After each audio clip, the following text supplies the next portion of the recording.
पंडित धीरेन्द्र कृष्ण शास्त्री के संबोधन के मुख्य बिंदु। पंडित धीरेन्द्र कृष्ण शास्त्री ने मध्य प्रदेश के छतरपुर में एक बड़ी जनसभा को संबोधित किया और हिंदू जागृति यात्रा शुरू की। अत्याचारों के विरुद्ध सड़कों पर उतरने का आह्वान। उन्होंने कहा कि हिंदुओं पर अत्याचार हो रहे हैं और इसे रोकने के लिए हिंदुओं को सड़कों पर उतरने की आवश्यकता है। उन्होंने यात्रा में आए जनसैलाब को बजरंगबली के भक्तों की भक्ति का सैलाब और हिंदुओं के जागरण का सैलाब बताया। उनका मानना है कि जिस दिन हिंदू एक स्वर में धर्म विरोधियों के विरुद्ध सड़कों पर उतरेंगे, उसी दिन हिंदुओं पर हो रहे अत्याचार बंद हो जाएंगे। उन्होंने 21 नवंबर से छतरपुर से ओरछा तक 160 किलोमीटर लंबी हिंदू जागृति यात्रा शुरू की है। हिंदुओं के सशक्तिकरण का उद्देश्य। वे हिंदुओं को रामायण और श्रीमद् भगवद गीता देना चाहते हैं। वे हिंदुओं को तार्किक विचार देना चाहते हैं।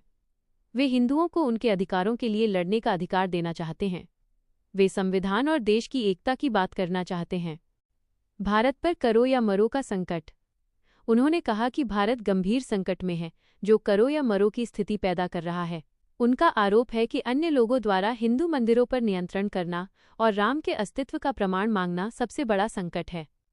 उन्होंने बाबर और अकबर के समय के ऐतिहासिक उदाहरण दिए, जैसे काशी विश्वनाथ मंदिर को मस्जिद घोषित करना और श्रीकृष्ण जन्मस्थान पर मस्जिद का निर्माण, यह बताने के लिए कि धार्मिक कट्टरपंथियों ने कई स्थानों पर देश पर अपना अधिकार जताया है।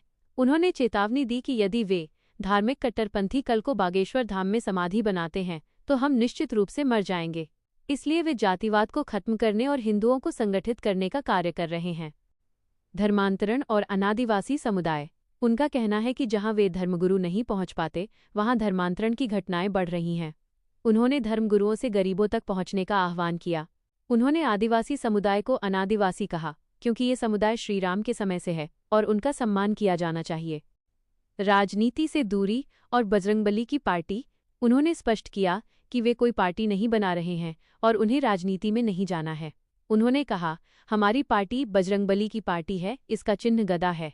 उन्होंने हनुमान जी के चरणों में शपथ ली है कि वे हिंदुओं के लिए ही जीऊंगा और हिंदुओं के लिए ही मरूंगा। क्या आप पंडित धीरेन्द्र कृष्ण शास्त्री की हिंदू जागृति यात्रा या उनके विचारों के किसी विशेष पहलू के बारे में और जानना चाहेंगे?